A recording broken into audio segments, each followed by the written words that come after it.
Assalamualaikum warahmatullahi wabarakatuh. Patepang sareng ibu dina pangajaran basa Sunda. Materi ayeuna nyaeta biantara.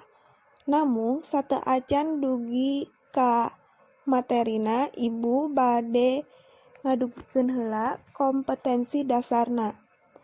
Kompetensi dasar biantara aya 2, nyaeta 3.1 memahami dan mengidentifikasi dengan memerhatikan fungsi sosial, struktur teks, dan aspek kebahasaan yang benar dan sesuai konteks.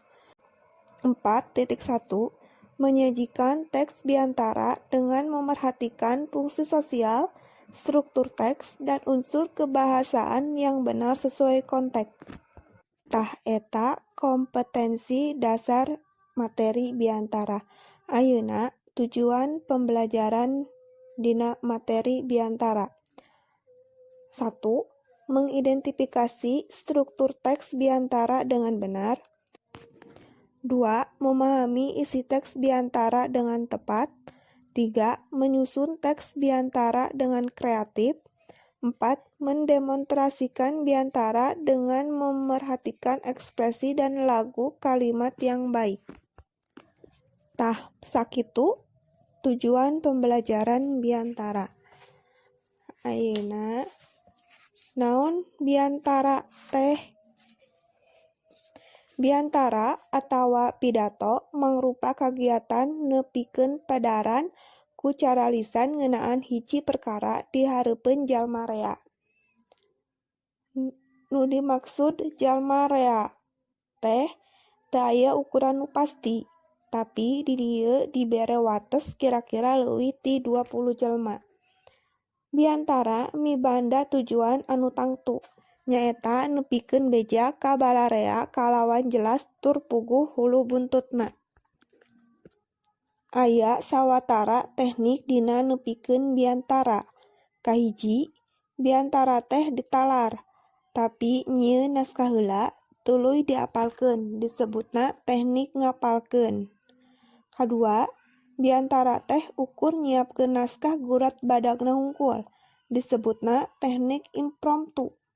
Katilu, biantara nu naskahna ditataharkeun tur dibaca, ilaharna biantara resmi, disebutna teknik naskah. Kaopat, biantara ditalar bari henteu nyiapkeun naskah heula lantaran dadakan dititah biantara, disebutna teknik ekstemporan. Dina nepikeun biantara aya sawatara hal anu kudu diperhatikeun. Di antarana, hiji, kudu parigel muka biantara. 2. Eces atawa jelas nepikeun eusi biantara. 3. Eusi biantara kudu mundel. 4. Pasemon atawa mimik kudu luyu jeung eusi biantara nu ditepikeun. 5. Parigel nutup biantara. Lamun nilih kana adegan atawa strukturna, naskah biantara teh biasana ngawengku 3 bagian. Hiji, bubuka, dimimitian ku salam bubuka. Laju kana nepikeun salam tur muji syukur ka Gusti Allah Subhanahu wa Ta'ala. Lamun perlu, dina bubuka oge dibejakeun tema anu rek ditepikeun dina biantara. 2. Eusi, ngeunaan maksud atawa informasi anu rek ditepikeun. 3. Panutup, pamungkas biantara anu eusina minangka kacindekan jeung saran-saran. Satuluyna dipungkas ku salam panutup. Kumaha? Ngartos kan? Mudah-mudahan hideep ngartos. Tah supaya langkung ngartos, ieu aya conto biantara, sok diperhatikeun nya. Assalamualaikum warahmatullahi wabarakatuh. Sateuacana mangga urang munajat ka Gusti Nu Maha Suci. Ku hidayahna urang sadaya tiasa patepang wajah, patepung lawung, paamprok jonghok, tepang dina kayaan sehat walafiat teu aya kakirangan nanaon. Alhamdulillah aya dina berkah ti Allah Subhanahu wa taala. Shalawat sinareng salam mugi langgeng ngocor ngagolontor ka junjunan alam Nabi anu mulia, Nabi akhir zaman, Nabi Muhammad sallallahu alaihi wasallam. Bapak Pupuhu SMP Negeri 2 Sukaluyu anu dimuliakeun ku Allah Subhanahu wa taala, Ibu miwah Bapak Guru anu kusim kuring dipihormat, para siswa rarencangan simkuring katut adik-adik sadaya anu sami-sami hadir dina ieu acara. Ayeuna simkuring bade ngadugikeun biantara nu jejerna ngabageakeun murid anyar, nyaeta adik-adik teteh nu nembe ditampit di ieu sakola. Wilujeng, mudah-mudahan adik-adik teteh pinanggi sareng kalancaran kasuksesan dina nyupri elmu nyiar pangabisa di ieu sakola. Adik-adik nu ku teteh dipika cinta, nepangkeun wasta teteh pun Sumarni minangka pupuh OSIS di ieu sakola. Ayeuna taun munggaran nincak di kelas 7. Teteh seja umaja ka adik-adik kanggo ilu biung dina kagiatan OSIS. Tujuanana sangkan urang gaduh pangalaman dina widang organisasi anu engkena tiasa dimekarkeun dina kahirupan nu bakal datang. Urang tiasa nyeueran wargi duki kawanoh sareng sadaya siswa di ieu sakola. Ku aktifna dina organisasi bakal tiasa ngaraketkeun tali silaturahmi di antara urang. Kapan upama di antara urang atau silih pikawanoh mah pendak di jalan pasampangan teh moal sapertos ka jalmi salangkung, tangtos urang bakal silih taros tetebihun atuh kana silih anjangan mah. Adik-adik ku lancek-lancek di dieu baris dituyun tur diaping. Diwanoh-wanohkeun kana sagala kagiatan di ieu sakola. Sok sanaos sagala kagiatanana moal sami sareng nu pernah kaalaman ku hidep waktu di SD.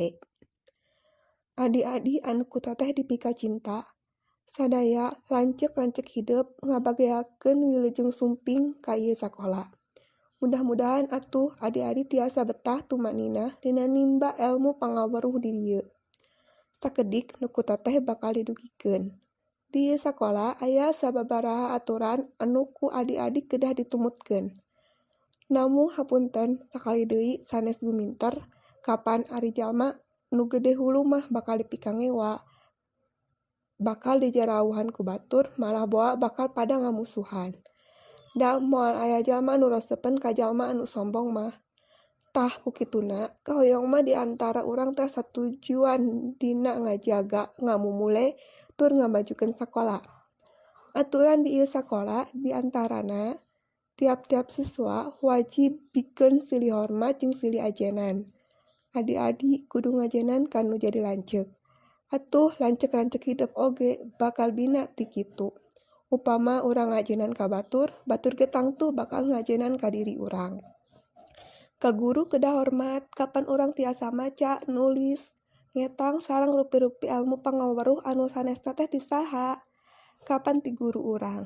Ku kituna, urang salaku siswa nu gaduh tata krama, gaduh rasa karumasaan, gaduh rasa panuhun, tos sawadina hormat kanu sepuh, nya ka guru urang sorangan. Sabab upama urang doraka ka guru sami sareng doraka ka sepuh sorangan. Jalma doraka mah hirup di dunya oge di akhirat moal jamuga, moal pinanggih jeung kabagjaan, pinasti hina sangsara. Adik-adik nu ku teteh dipika cinta, harepan ti teteh salaku lancek hidup di ieu sakola, hayu urang paheyeuk-heyeuk leungeun, gotong royong dina ngamajukeun tur ngamumule ieu sakola. Adik-adik bisa ngajalankeun sakur tata tertib anu aya di ieu sakola. Oge adik-adik bisa betah tumanina tur giat dina diajar. Mudah-mudahan harepan ti lancek-lancek hidup bisa kalaksanakeun kalawat daria. Amin. Adik-adik nu ku teteh dipika hormat, moal seueur anu kapisanggem. Sameme amit mundur aya tutungkusan sakedik nu hoyong didugikeun.